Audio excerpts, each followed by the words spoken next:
आज के मुख्य समाचार। पूर्व पुलिस आयुक्त परमवीर सिंह 25 नवंबर को कांदिवली क्राइम ब्रांच में देखे गए।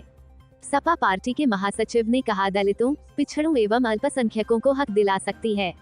मथुरा थाना में युवती के साथ हाईवे पर चलती कार में गैंगरेप किया गया। पुणे में सहकारी बैंक में डकैती के दौरान मैनेजर की हत्या कर दी गई। अखिलेश ने कहा, एयरपोर्ट जहां मोदी शिलान्यास कर रहे वहीं दूसरी तरफ एयरपोर्ट बेच रहे। मुंबई पुलिस के पूर्व आयुक्त परमवीर सिंह को मुंबई अदालत द्वारा भगोड़ा घोषित किए जाने के बाद आज नवंबर 25, 2021 उन्हें कांदिवली में क्राइम ब्रांच यूनिट 11 में देखा गया।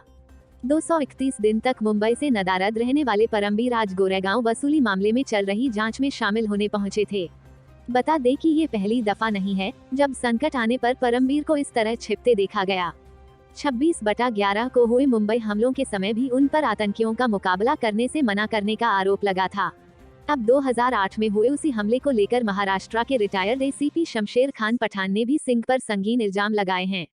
पठान ने मुंबई पुलिस आयुक्त को लिखे गए पत्र में कहा है कि 26/11 के बाद कसाब के पास से बरामद फोन को परमवीर सिंह ने अपने पास रख लिया था, जिसे उन्होंने कभी जांच अधिकारियों को नहीं सौंपा।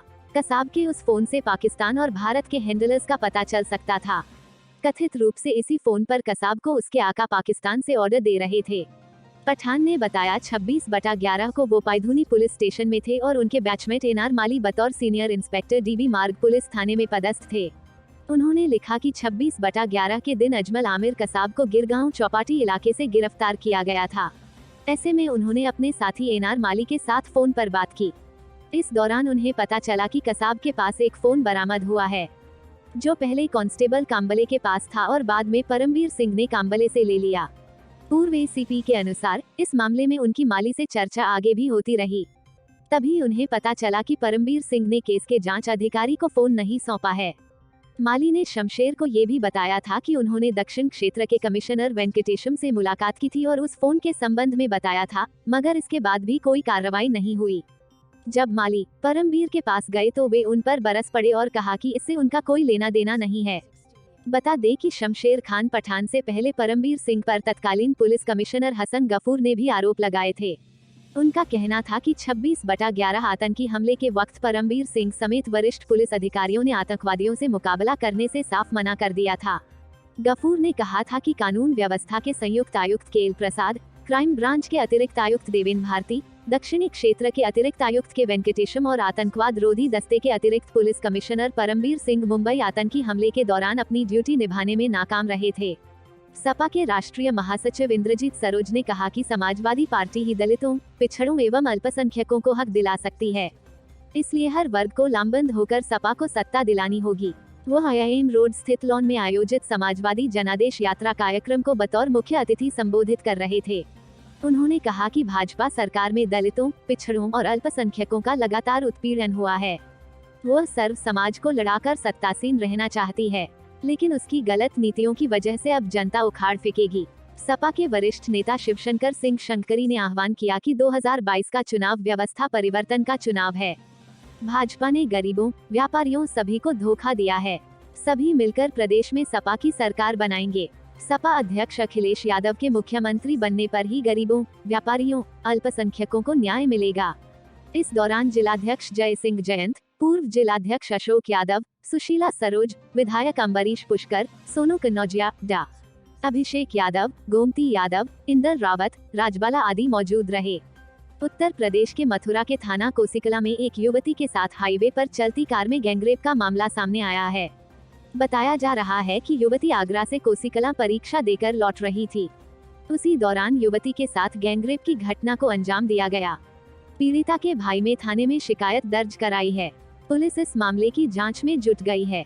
पुलिस ने बताया कि लड़की मंगलवार को आगरा में पुलिस दारोगा के लिए चल रही भर्ती में परीक्षा देने गई थी। पीड़िता का आरोप है कि शाम के समय कोई वाहन कोसिकला के लिए नहीं मिला तो एक कार में बैठ गई। कार में पहले से ही 3-4 युवक सवार थे। आगरा से कार दिल्ली आगरा राष्ट्रीय राजमार्ग पर आई तो युवकों ने उसके साथ छेड़छाड़ शुरू कर दी। विरोध करने पर अज्ञात युवकों ने उसके साथ मारपीट की, फिर सामूहिक दुष्कर्म किया। कार सवार युवक उसे कोसिकला के हाईवे के किनारे पर फेंककर भाग निकले। रास्ते में निकलते कुछ लोगों ने घायल युवती को देख उसके परिजनों को सूचना दी। मौके पर पहुंचकर परिजनों ने युवती को अस्पताल में भर्ती कराया। फिर इस घटना की सूचना पुलिस को दी। घटना की जानकारी मिलते ही पुलिस के होश उड़ गए और आनन फानन में मामला दर्ज कर छानबीन शुरू कर दी गई। पुणे जिले में बुधवार को एक सहकारी बैंक के प्रबंधक की डकैती के दौरान हत्या कर दी गई। मैनेजर की पहचान राजेंद्र भोर लगभग 50 के रूप में हुई। नारायणगांव थाने के एक अधिकारी ने बताया कि घटना तंदली गांव के अनंत बिगर शेट्टी सहकारी पत संस्था में दोपहर करीब 1:30 बजे हुई। उन्होंने कहा, हेलमेट पहने 2 व्यक्ति बैंक में घुसे और कुछ नकदी छीनने से पहले उन पर गोलियां चला दी। गोलियों से घायल भोर को अस्पताल में मृत घोषित कर दिया गया। बैंक से नकदी में 2 लाख रुपए लूटे लिया जाने का अनुमान है। नोएडा के जेवर में गुरुवार को प्रधानमंत्री नरेंद्र मोदी ने भारत के सबसे बड़े एयरपोर्ट का शिलान्यास किया। इस अखिलेश यादव ने भी भाजपा पर पलटवार किया है। अखिलेश यादव ने कहा कि एक तरफ देश के हवाई अड्डे बेच रहे हैं, दूसरी तरफ शिलान्यास कर रहे हैं। इनकी बातों पर कौन भरोसा करेगा। लखनऊ में भी सरकार का हवाई अड्डा बिक गया। नोएडा में भी नया एयरपोर्ट इसलिए बना रहे हैं कि बनते ही इसे भी बेच देंगे। अखिलेश ने कहा कि बीजेपी का नारा था, हवाई चप्पल पहनने वाला हवाई जहाज पर बैठेगा। हवाई जहाज भी बेच दिए और जहाज जहां खड़े होते थे वह एयरपोर्ट भी बेच दिया। जितने एयरपोर्ट बने सभी घाटे में हैं। दिल्ली का एयरपोर्ट कई हजार करोड़ रुपए के घाटे में है। सरकारी एयरलाइंस भी घाटे में है। एयर इंडिया 60,000 करोड़ के घाटे में है। जो प्राइवेट चल रही हैं, वह भी घाटे में हैं। अखिलेश ने पूछा कि जब हवाई अड्डे और हवाई जहाज दोनों घाटे में हैं तो बीजेपी का गणित क्या है कि इनके लोग मुनाफा कमा रहे हैं। इनके मुनाफे का क्या गणित है, यह लोग समझाएं। नोएडा में शिलान्यास केवल इसलिए हो रहा है कि इन्हें एयरपोर्ट बेचना है। दौरान पीएम मोदी के साथ ही सीएम योगी के निशाने पर सपा प्रमुख अखिलेश यादव रहे। Bureau report, Mumbai.